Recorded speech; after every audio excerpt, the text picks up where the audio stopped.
This episode is brought to you by Forney Industries, official sponsor of Faction 46 and Nice Motorsports Truck Series teams. Forney offers versatile welding and plasma cutting machines, along with a full line of metalworking accessories for beginners, do-it-yourselfers, and professionals. Forney has everything you need for your next metalworking project. Shop for these top-of-the-line products at forneyInd.com. That's FORNEYIND.com, or at an authorized Forney dealer near you. Hey there, NASCAR fans. Have you got your copy of the latest edition of NASCAR Pole Position Print Magazine? If not, there's no better time than now to subscribe at polepositionmag.com. NASCAR Pole Position is the only print magazine covering NASCAR. Officially licensed by NASCAR, NASCAR Pole Position Magazine is published throughout the NASCAR season, and each edition is an instant collector's item, packed with great feature stories and photography. The magazine is even mailed to you in a poly bag for those who love to collect NASCAR memorabilia. At polepositionmag.com, you can even find past issues available to purchase. Get your subscription to NASCAR Pole Position and get great NASCAR content delivered straight to your mailbox throughout the season. Learn more at polepositionmag.com. That's polepositionmag.com. Hey y'all, Rick Houston here, and I want to tell you about my new show, the Moonshine and Motorsports Racing Podcast. I've partnered up with the state of North Carolina Department of Natural and Cultural Resources to help uncover the history behind moonshining mountain boys, professional wheelmen, and the backwoods and city lights of the Tar Heel State. In the first episode, I sat down with Winston Kelly at the NASCAR Hall of Fame for a little behind-the-scenes gossip about Junior Johnson's engineering skills.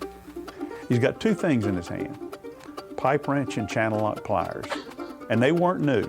They had been around the block a time or two. Wasn't the first steel they built, I bet. No. I think the pliers had been red before, but paint had worn off. And in the second episode, I talked to a professional hillbilly, a.k.a. Dr. Daniel Pierce of UNC Asheville, to find out the real history of moonshiners and their battles with the revenuers. He wrote about one of his experience of trying to chase down this bootlegger in this souped-up car, and he complained that the government gave him these piece of crap, cheapo cars, and that were really no match, but he thought he was doing pretty good, and then the guy just hits it and just takes off and practically disappeared. But then the guy makes a bootleg turn and comes back towards him. And as he said, it was a game of chicken, and I was a chicken. And so he ran off the road. And actually, he was the guy who caught Junior Johnson at his daddy's steal when Junior got tangled up in a barbed wire fence. So check out the Moonshine and Motorsports Racing Podcast, available on YouTube, dailydownforce.com, and all of your favorite podcasting platforms. And be sure to check out my regular show on NASCAR history, the Scene Vault Podcast.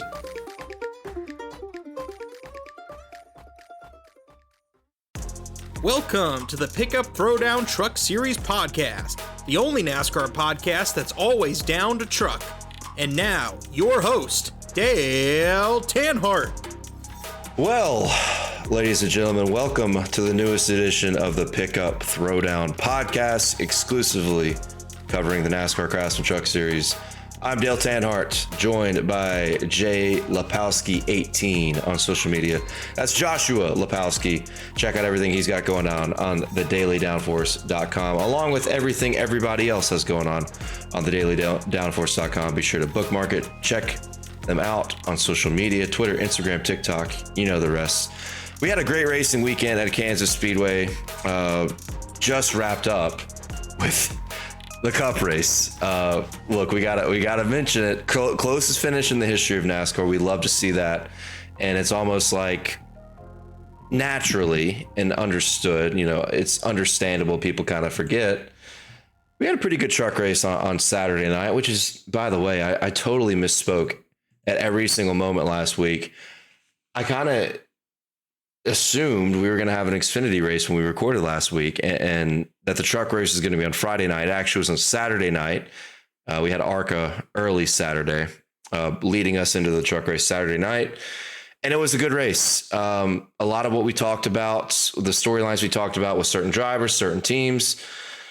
We actually had, I felt like we were snake bitten on our picks, but we had talked about Tricon leading up, and Tricon had really good race trucks with all their drivers. Corey Heim was the guy to beat. McAnally was really good with Zane Smith, Christian Eckes. And then you had the legacy race for Kaden Honeycutt and the Nice Motorsports number 45. I'm telling you, man, this guy, he's been quite the sleeper, overperformed in if bad or low tier equipment, if you will. And in this race where Nice has been good in the past, especially with someone like Carson Hocevar, Ross Chastain, he had winning speed. Could not believe it. We're going to dive into it because it was an exciting race with a lot of good storylines. Josh, what do you think about the race weekend? And in particular, the Heart of America 200 with the Craftsman Truck Series on Saturday night? Man, well, I thought that it was such an interesting race because as I look at the stats right now, if you look at the top 10 finishers, you only had 3 of the top 10 starters ended up finishing in the top 10, which is pretty crazy. And those guys started 6th, 9th, and 10th. So a lot of the guys that you felt early in the race, you felt it could be their night, kind of disappointed tonight. I think you look at guys like Chase Purdy, who started on the pole and ended up finishing 28, 3 laps down. Stuart Friesen started in the top 10. Ty Dillon started 3rd and ended up finishing outside of the lead lap in 15th.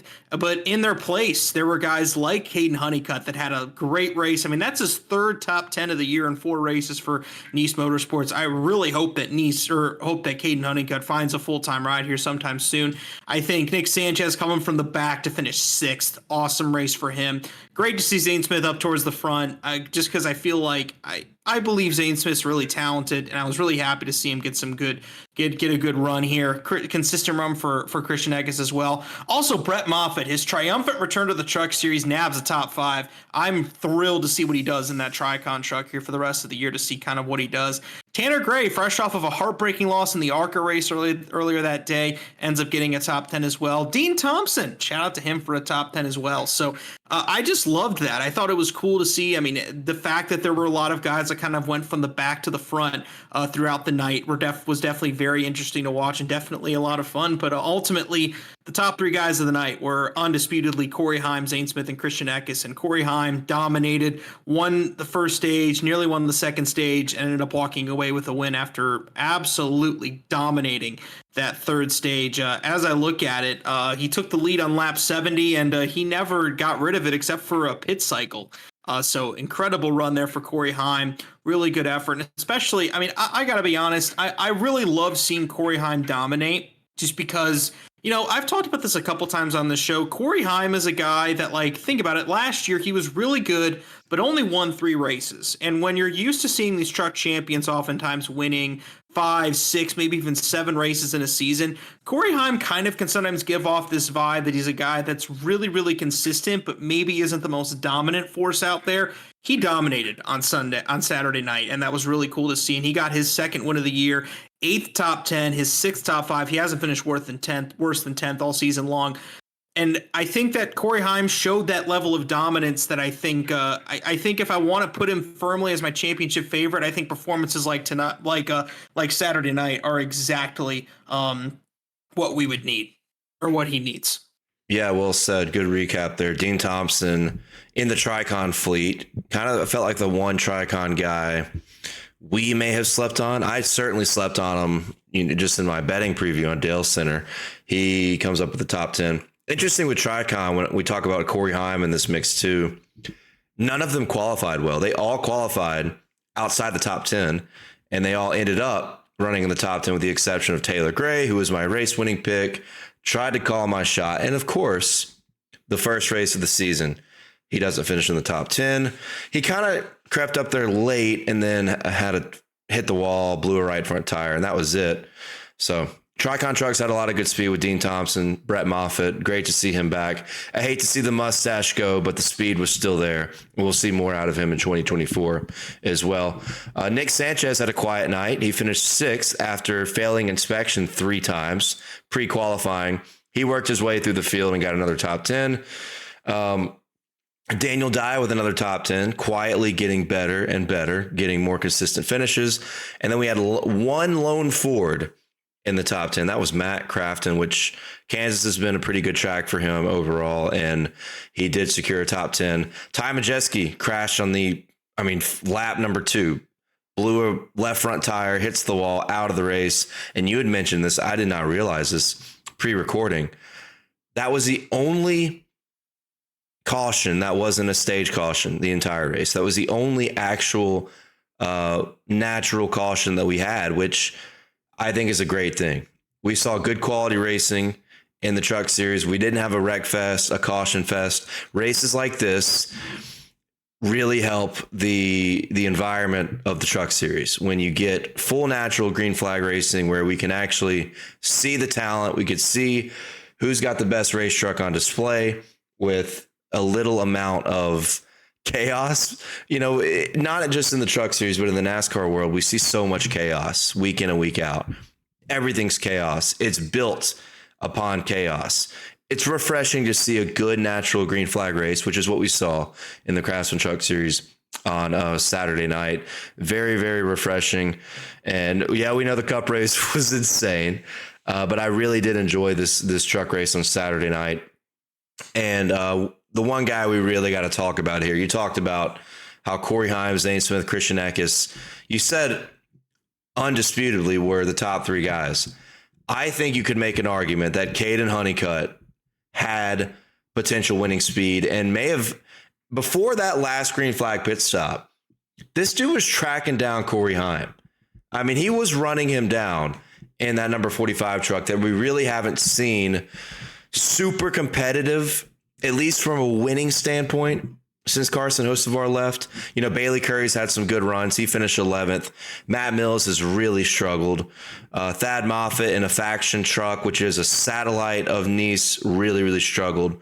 And the part-time revolving door that Nice has had has not really worked out this year. Kaden Honeycutt is the bright spot. I want to know what you think about Kaden Honeycutt and an awesome run for him and that Nice Motorsports team. Kaden Honeycutt, he's such an interesting driver because he truly is one of those guys that, he doesn't have the same, he's not as highly touted as certain other guys are, but this is a guy that every time he gets into a truck or a car, he performs. He does a really, really solid job. I think you look this year, he even had an Xfinity Series start this year and qualified a solid 18th, finished 23rd in a DGM car. And honestly, I got to say, at Dover for DGM to finish 23rd in the Xfinity Series and qualify in the top 20, I think that's a really solid performance there for Kaden Honeycutt.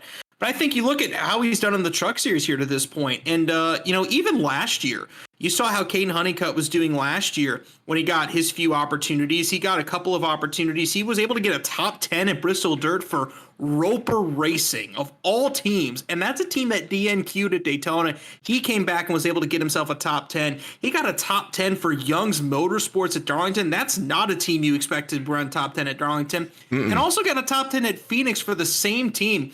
Kaden Honeycutt is a guy that really has a reputation for getting the most out of his equipment. And I think he's gotten more out of that Nice equipment than anybody has all year long. This is a guy that has 3 top 10s. His worst finish is 12th. That came at Bristol earlier this year. This is a guy that's really, really, really solid, and he's doing a really good job just getting the absolute most that he can out of his equipment. And to be honest with you, that's really refreshing, and that's really good to see. He is the only Spire guy, aside from Ross Chastain, to get a top 10 this season. Bailey Curry hasn't done that yet. Matt Mills hasn't gotten a top 10 yet, but it's been really exciting to see the success that Kaden Honeycutt has had. And, it's just it's the reality of NASCAR that it's not always about talent. Talent obviously plays a role, but at the end of the day, funding plays a big role as well. If you aren't able to bring sponsorship with you, it's really hard to make it in this business. It's just the reality of it. But at the same time, I really hope Kaden Honeycutt can find that, because I think he's showing in the Truck Series this year that we saw it a bit last year, how he was able to get the most out of his equipment. And this year, he's getting the absolute most out of his equipment at Nice Motorsports this year. And that's really exciting to see. Yeah, talk about talent. And one thing, too, man, we got to give a lot of credit to Nice, because over the years, there's nobody, and I think in all of NASCAR's National Series, Junior Motorsports has been pretty good with this, but the enabling of opportunities, Nice has been better than anybody. I mean, think about the revolving door of drivers. They've given shots in equipment, whether it's been Dean Thompson, Connor Daly, Travis Pastrana, Kaden Honeycutt. We got Johnny Salter back in the truck. Carson Hocevar, Ross Chastain. Yeah. I mean, the big ones, obviously, Nice has essentially advanced the career or catapulted the careers of Ross Chastain and Carson Hocevar. I think Kaden Honeycutt, with what he's done in a very short amount of time, he could be next on that list. And I'll go ahead and say it right now. He's going to have a full-time ride next year. There's no question in my mind what he's doing relative to Bailey Curry, which Bailey Curry, I think, has been okay. Like you said, hasn't gotten that top 10 yet, but he's getting finishes and he's running around the top 10. He's had a lot of finishes in the top 15 this year. I think, and I'm just going to pull it up as we're looking, all but 2 races in 2024, Bailey Curry has finished inside the top 20. And in 4 of the races, he's finished 14th or better. So Bailey Curry's getting better, and I think Bailey Curry's going to knock down some top 10s. But when you look at someone like a Matt Mills, man, Matt Mills is full-time, got an opportunity, he's got backing, and has really, really struggled opening up the season. I mean, that's a door opening right now. That's a potential door opening right now for a guy like Kaden Honeycutt, who is performing, and not just performing. You're battling the Goliaths for a race win at 1.5 miles, which is the cream of the crop. You're battling Corey Heim, Zane Smith, and Christian Eckes, guys that have won a lot of races.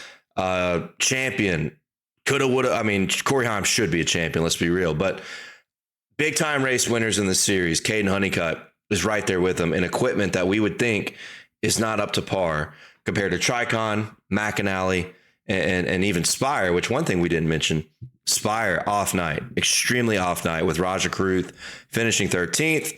Connor Mozak finished 30th. Chase Purdy, as you mentioned, you did talk about him finishing in 28th after starting from the pole. But all in all, man, we got to keep our eyes on Kaden Honeycutt. This dude is going to get more opportunities, and I think he'll have a full-time ride next year, and he will compete for a Craftsman Truck Series championship in 2025. I don't think that take is that bold, because I agree with it. I think absolutely he's going to have a full-time ride next year. I think he's earning it. I think with the way that he's performing this year here to this point, I think he's absolutely earning that opportunity. He's earning the opportunity for more rides this season. And I'm just curious to see, whenever we see him on track next, he's not going to be with the series this weekend, but whenever we see him on track next, I'm going to be super excited just to see what Kaden Honeycutt can bring to the table, because I mean, this is a guy that I think is earning his way into a full-time, or is earning his way into the Cup Series or into NASCAR, into a full-time ride with the Truck Series, hopefully at some point. And I'm curious to see what he does the rest of the season with Nice. I wouldn't be shocked if he wins a race before the end of the year. With how he ran at Kansas, I think he absolutely has the potential to do that. I'd love to see him win a race, and I think he can do it. Absolutely. I do too. Moving on here, Corey Heim. I don't even know what there is to talk about with this guy. Everybody raves on his ability. We know his truck and his team is really good. Me and you talked last week when we recorded. We both have him in our championship 4. I think he's going to win the title. So, I mean, there's just nothing to be said about this guy. He's just so damn good.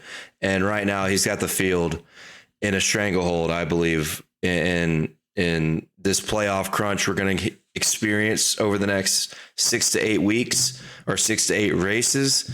Corey Heim is in a spot where I think he's just building that championship run as we head down the stretch here in 2024. Hey, look at the Discord. Look at what I just sent you, by the way. We got to talk some social media stuff. Check the chat. Ooh. Throwback weekend coming up at Darlington, guys. Throwback weekend, and this just broke.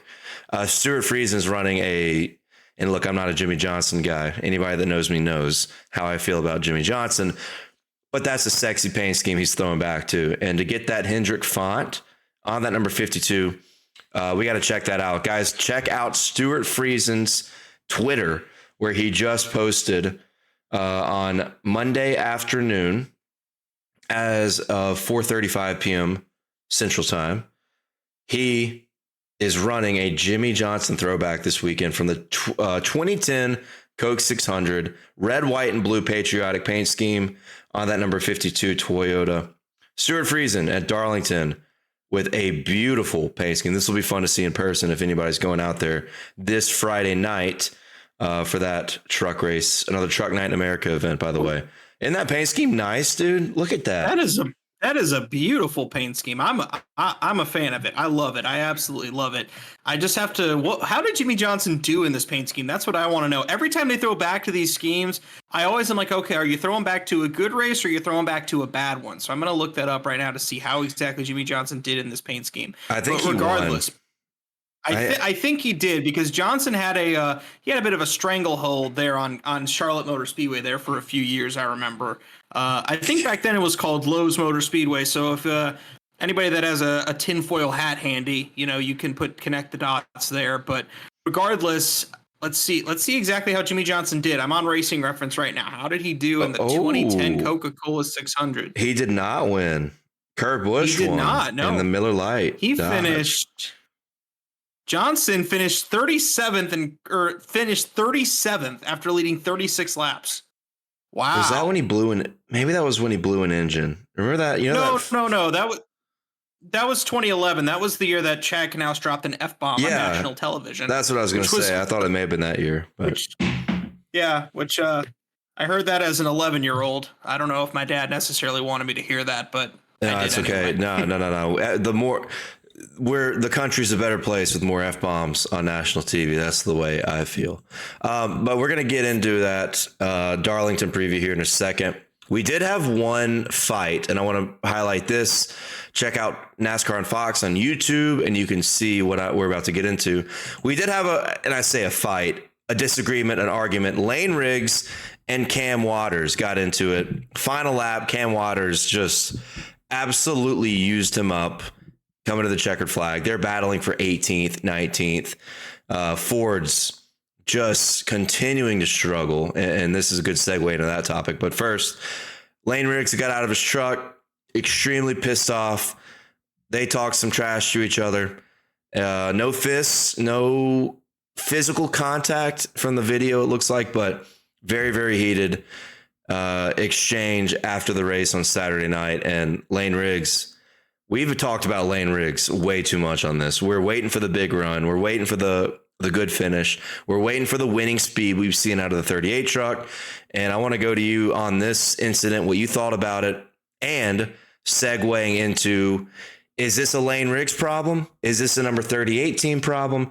Is this a Ford problem, which we've seen and continues to be a headline in all NASCAR National Series?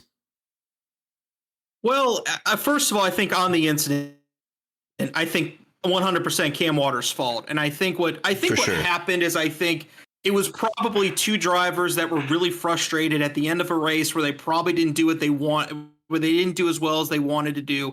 And so as a result, I think just took things a little bit after the race.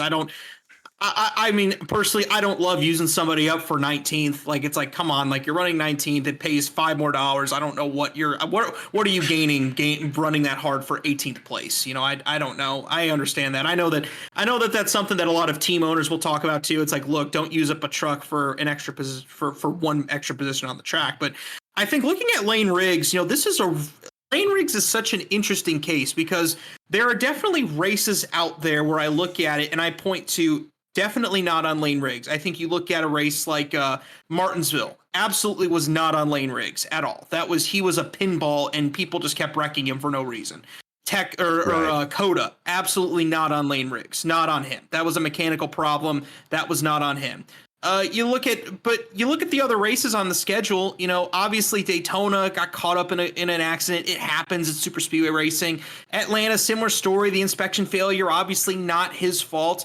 But then you look at races like Las Vegas, just didn't have speed. You look at Kansas this weekend, just didn't have speed. And I have a hard time figuring it out, because there's a part of me that really wants to believe that Layne Riggs can do it.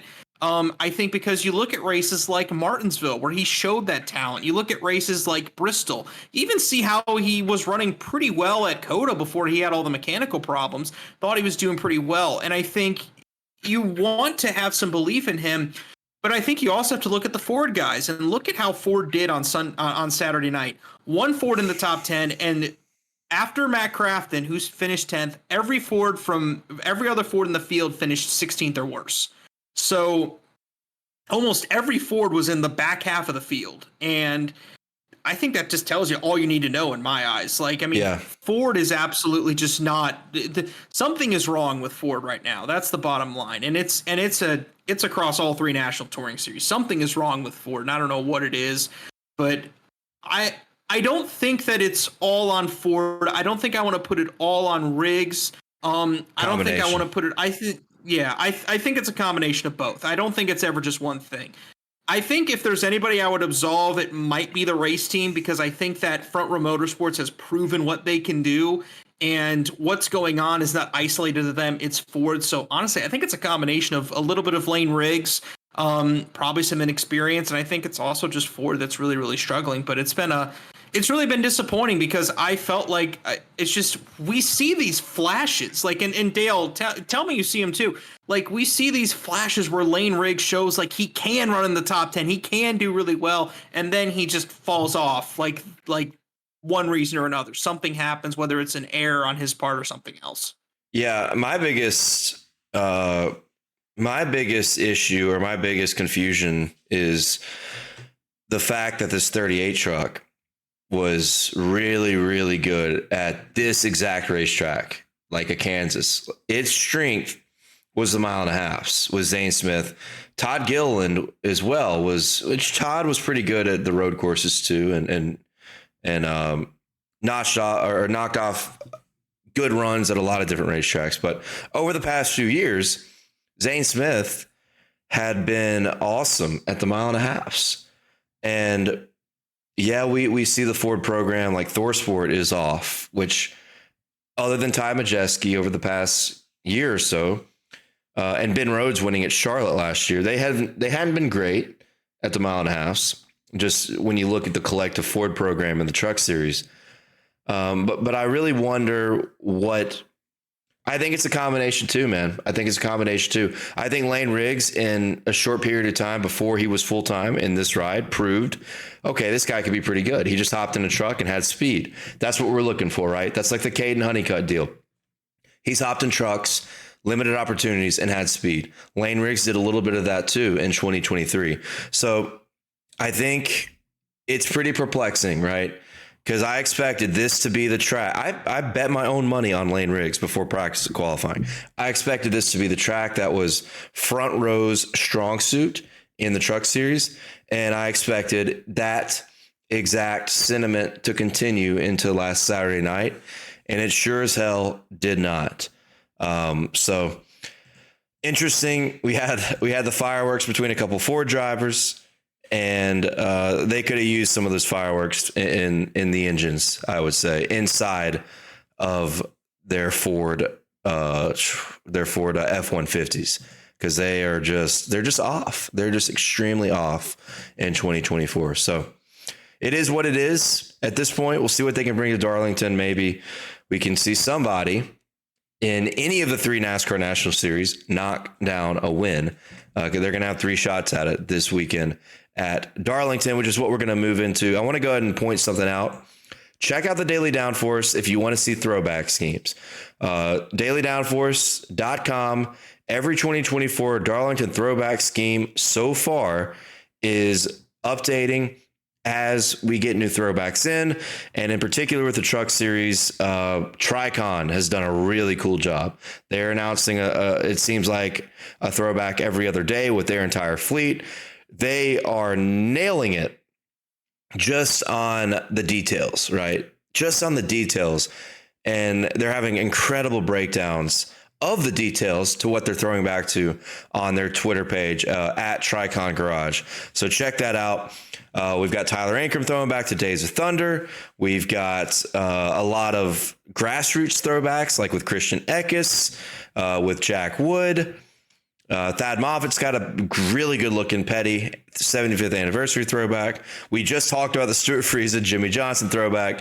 It looks incredible. Daniel Dye throwing back to Kyle Petty, and that list is going to continue to grow as we get closer and closer to Friday night.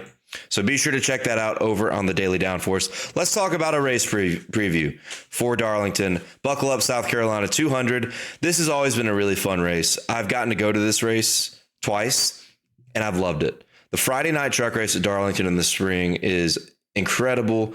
The vibe is so strong. The weather has been nice. It bleeds from the beautiful sunset into the night.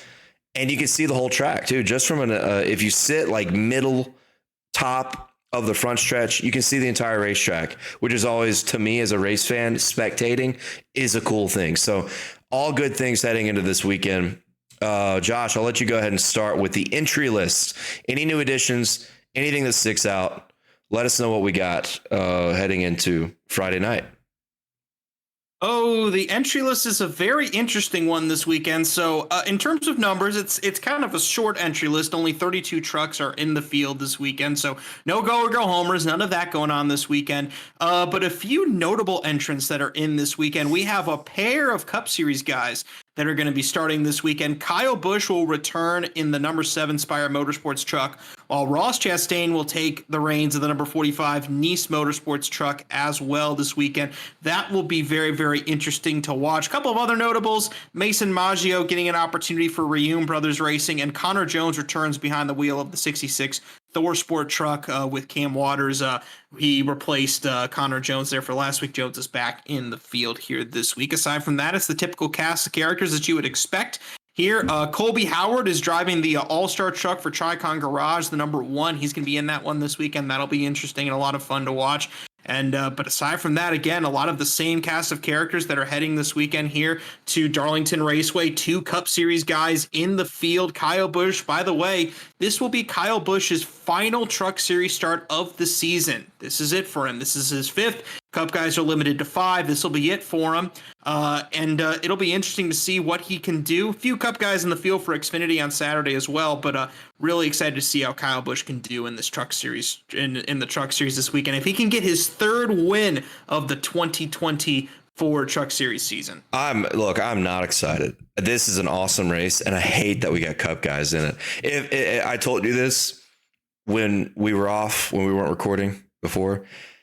If Ross Chastain and Kyle Busch don't have a duke it out, Ricky Craven, Kurt Busch style finish on Friday night, then I'm upset because I love this race and I don't want Cup guys in it, even though they've had Cup guys in it, multiple Cup guys over the past couple of years, which brings me to last year's Darlington race in the spring. Christian Eckes had the truck to beat.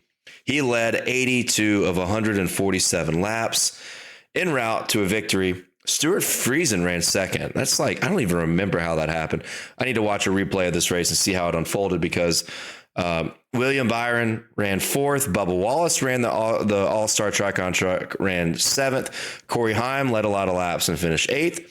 You had mentioned Kaden Honeycutt.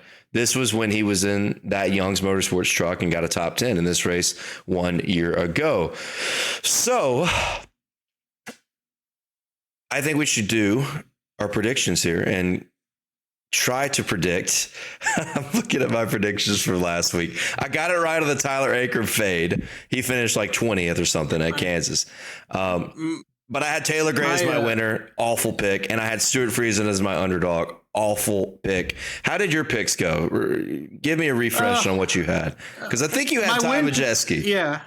Yeah, my win pick was Nick Sanchez, I believe. It was Nick Sanchez. And he did all right. He did fine.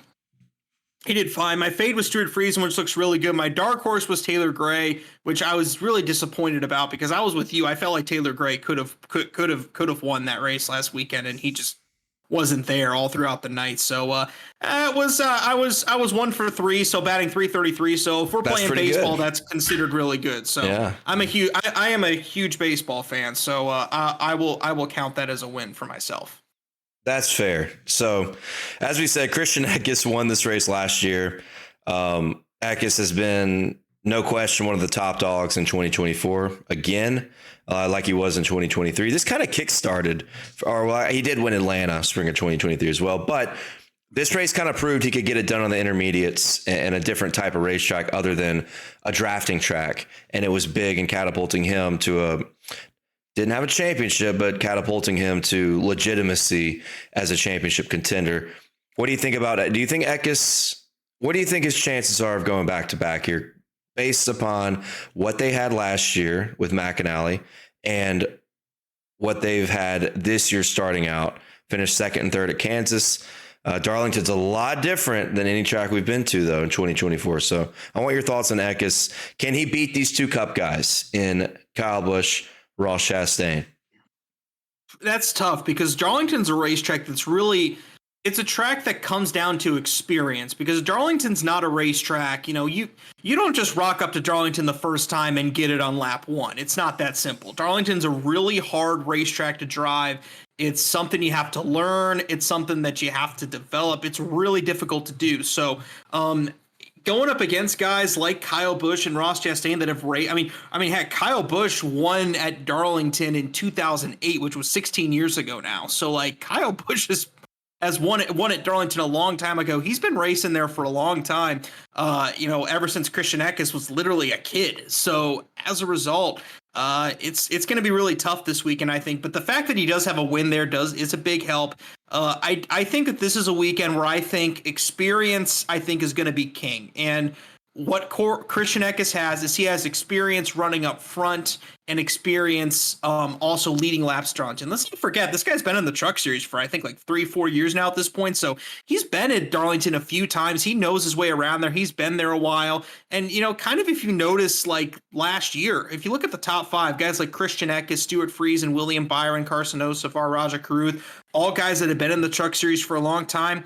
Don't see a whole ton of rookies up there in the top of that, or up there in the top 10 of the Truck Series last year, just because of just how important it is to be experienced. If you want to race at Darlington and want to do well, you have to be good there for a long time. So I just think it's an uphill battle for Eckes because he's going up against guys that have the thing you need at Darlington. And that is just someone that's been at Darlington and has run races there multiple times over the years. And Kyle Busch and Ross Chastain have done that more than anybody in the field.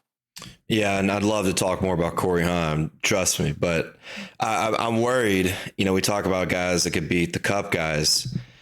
We could dive into a dangerous time here where Corey Heim, even with Kyle Busch and Ross Chastain in the field, could really start stinking it up. So I wanted to shift the focus to Eckes because he was a defending winner of this race in 2023. There's something that I want to note about Corey Heim, okay? So whenever Corey Heim and Kyle Busch are on track together, I always think back to, you remember the Pocono race last summer? Yep, last lap pass. Last lap pass. Every time Corey Heim's in a truck race with Kyle Busch, I think back to that because I just think Corey Heim wants to settle that score. He wants to beat Kyle Busch. He wants to do that. I honestly really, really hope that it's Corey Heim and Kyle Busch on the last lap at Darlington. That's what I'm hoping for, honestly, because I just want to see that score settled. I really do, because Corey Heim, just absolutely, dominated at Pocono last year, and then Kyle Busch beat him on the last lap. I want to see that score settled. I just do. I think it'd be really satisfying for Corey Heim. Yeah, I'm kind of on if the Cup guys are going to be in it, I either want them out of the picture with no shot to win, or I want them duking it out. But, yeah, I think Corey Heim's going to get his, man. I think he's won 2 races. I think this dude's going to win at least 5 in 2024. So I would rather, Corey Heim, Kyle Busch show like we saw at Pocono would be sick too. There's no question about it. But for a Darlington race, I hope we can see somebody different at this point, just a different driver, someone maybe we don't expect, maybe like a Taylor Gray, maybe like a Chase Purdy or Tyler Ankrum, a Grant Enfinger who's really struggled this year. Never know. Darlington is interesting. I think there's going to be strategy that comes into play as it has over the past couple of years. We've seen crazy wrecks that have completely shuffled up the field in this race in prior years as well. So I don't think you're going to see the long green flag runs we saw at Kansas. This track is just too difficult. and people are going to push the limits. So much youth in this field. We're going to see mistakes. And when we get these cautions in between how these stages are laid out, it's going to open the door for strategy for these guys in the truck series. So maybe we will see some kind of parity, but would not be surprised if any of the 4 drivers we've talked about, Corey Heim, Kyle Busch, Ross Chastain, or Christian Eckes got to victory lane. Now that will lead us into our picks. 1 winner, 1 loser, 1 underdog for this Truck Night in America event on Friday night. What is it called again? The Buckle Up South Carolina 200. Seems like it's for a good cause. Put your damn seatbelts on. I'll start with you, Josh. Give me a winner, a loser, and an underdog for this Friday night's race. I got to admit, I hate doing this because you know me, Dale, I don't love to pick Cup guys to win truck races. I always think it's a little cheap to do that. But like I said, experience matters so much at Darlington, and Kyle Busch has more of it than anybody in the field, and he's won there before. I got to go with Kyle Busch this weekend. I hate doing it. I don't like picking the Cup guys normally, but I think you just got to look at it from all perspectives, and I think you have to look at Kyle Busch as your guy to watch here for this weekend. I think real quick, I used my Kyle Busch one at Texas, so I'm not going to use Kyle Busch again because that's like maybe we could set something up here where we get to pick. We only both get to pick Kyle Busch one time. So I got mine at Texas. You get yours this weekend. There we go. I got mine this weekend, so I saved the best for last. As far as my fade for the weekend, my fade for this weekend, I'm going to go with Grant Enfinger. I know it's not a super hot take, but Grant Enfinger, he only finished 14th last year at Darlington. And again, being in that CR7 truck, he's just he just doesn't have the same equipment he did last year, even though I think he's overall done a very admirable job with it. I think that he's definitely someone to look for, or I think he's going to struggle this weekend. Now, the guy to look for, and this is going to be a bit of a surprising pick, but my personal dark horse for this weekend, I'm going to go with Tanner Gray because he finished in the top 5 for Tricon last year at this track. Tricon showed a lot of speed last weekend at Kansas, another intermediate track. I think Tanner Gray, is really someone that could really surprise some people this weekend. I believe that he is the dark horse here for this coming weekend, plus really, really good at Darlington. And again, I talk about experience, how important experience is at Darlington. Tanner Gray is currently in his 5th full-time season in the NASCAR Craftsman Truck Series, has raced at Darlington multiple times. He's been at the track multiple times, and I think that's going to ultimately push him over the top this weekend. Tanner Gray, my dark horse. You know, it's crazy. We talk about Enfinger's struggles. He is still holding down that 10th and final position in the Craftsman Truck Series playoff grid. So I like the Enfinger fade. And yeah, Tanner Gray, like you said, he finished 3rd here last year. And we know those Tricon trucks have got speed. They were great at Kansas. See what they can do here this weekend. For my winner, I'm going to go with Christian Eckes. I think he goes back to back. And what we've seen out of that team at just a variety of different racetracks, they kind of mentioned it actually on the Fox broadcast this past weekend that their one struggle has been like the intermediates, like a Kansas, like a Texas, like a Vegas. Darlington is labeled as an intermediate, but it really doesn't race like anything else on the schedule. And they had a lightning rod race truck here. So every now and then what you see out of that 19 team is a superior race truck. And the fact that he came here last year, outdueled Cup winners, series champions, well, William Byron in the Xfinity series champion. But the fact that he outdueled Cup guys that have gotten the job done in other levels, to me, sticks out. He's very confident. The fact that they ran 2nd or 3rd, McAnally in general ran 2nd and 3rd with Zane Smith and Christian Eckes at their quote unquote weak tracks. I just like where that program is. I like where Christian Eckes is from a confidence standpoint. He even said he hated his truck last week and he went out there and ran 3rd. That speaks volumes. That tells me the standard for that team is winning and nothing else. I think Christian Eckes, to me, is he's going to have the best truck this weekend.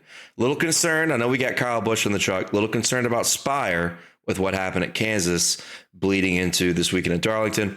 For my underdog pick, I'm going to go with Ben Rhodes. Ford has been, man, we talk about it. Everyone talks about it. No one ever shuts the hell up talking about how bad Ford has been this year, including me and you as well. But Ben Rhodes is a former Darlington winner. He's still defending champion, two-time champion, still on the outside looking into the playoff grid. I got to think him and Rich Lucius are going to get together. I talk about how the cautions fall in this race. Typically, it opens the door for strategy. These guys are going to be aggressive with strategy. They're going to find a way to advance their track position, and they're going to get a better run. And they really need it. So I'm going to go with Ben Rhodes as my underdog. And I picked my underdog first because I'm not sure who to pick as my loser at this point. What are you going to say? That underdog is bold. That underdog's bold because not a Ford's finished all 12th or worse last year at Darlington. Yeah. Not a single one finished in the top 10. So that's a bold pick. But it's not with the name, though. Yeah. You know? You're right. Well, I mean, and here's the thing is like, I think, honestly, I feel like at some point somebody in the Ford camp is just going to say, screw this and just kick everybody out to the woodshed at some point. I think that's going to happen. Like at some point you're going to see a Ben Rhodes or a Matt Craft and just say screw this and lead every lap somewhere at some point. I think that's going to happen. At some point someone's going to try something. I don't know because I mean Ford's been so bad this year to this point. That or when they get an opportunity to gamble, which we really haven't had a lot of recently, right? No. The way these races have played out, we haven't had a lot of opportunity like we saw in the Cup race, right? For guys to take two tires. Goodyear, for whatever reason, in the Truck Series, I feel like they're not, of course the race flow matters, but I feel like Goodyear also has not brought something that falls off substantially. So we just haven't seen that opportunity for teams to gamble as much as we have in other series. This is the weekend where that could change. This is the weekend where we could see some two-tire calls, where we could see guys stay out, flipping stages. I think it's very possible you get this Ford manufacturer in a desperate situation where they have the opportunity to gamble and do something different. They might take it. And Ben Rhodes is at the top of the list when it comes to that exact concept. So I'm going to take him as my underdog, and I'm going to fade Jake Garcia, which is one of his teammates in the Thor camp. This is just this is a veteran racetrack, and Jake Garcia has also not had a good start to the year like I thought he would. I remember bold predictions, thought Jake Garcia would be kind of a breakout candidate, and he's got time. But with the Ford stable, with the Thor Sports stable, as many struggles as they've encountered, I'm going to fade Jake Garcia. He finished 26th in this race last year. Veteran racetrack. So I'm just going to ride that very, very general concept there. So my winner, Christian Eckes, underdog Ben Rhodes, fade Jake Garcia. I think that's a fair fade pick, personally. That's a fair fade pick. Never know. We were pretty off. We were pretty off last week with picks. Maybe a little bit of bad luck thrown in there as well. But that's what we got. I'm excited, and I'm even more excited to say that this truck race confirmed is on a Friday night. I was wrong last week. We're not going to get that wrong again. Can't wait for Friday night. Can't wait for this weekend with the Craftsman Truck Series kicking us off at Darlington with the Buckle Up South Carolina 200. Make sure I got that right. Is that what it's called? Yes, it is. Mm-hmm. Put your seatbelt on, strap in to see some beautiful paint schemes throughout the entire weekend, especially on Friday night.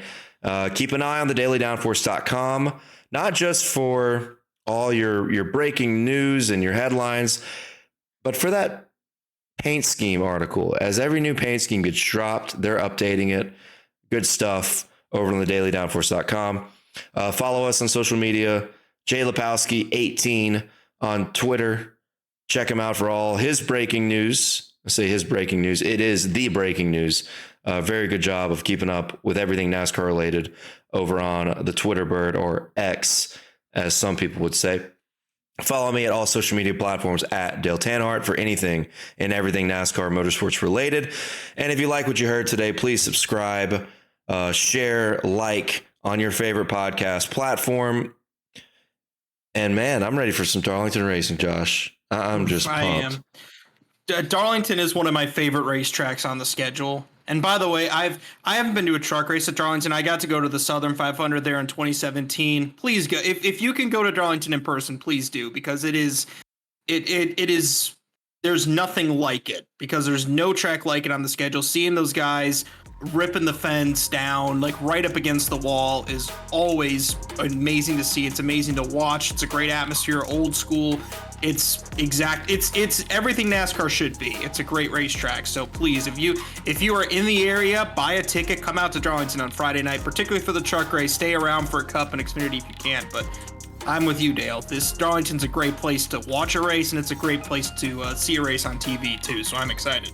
Yep, it's the epitome of vintage and is the epitome of good racing, especially for the NASCAR Craftsman Truck Series. Thank you guys so much for listening. Be sure to check us out on everything NASCAR related, whether it's me, Josh, or the Daily Downforce. And thank you for listening to this edition of the Pickup Throwdown Podcast. We'll catch you next week.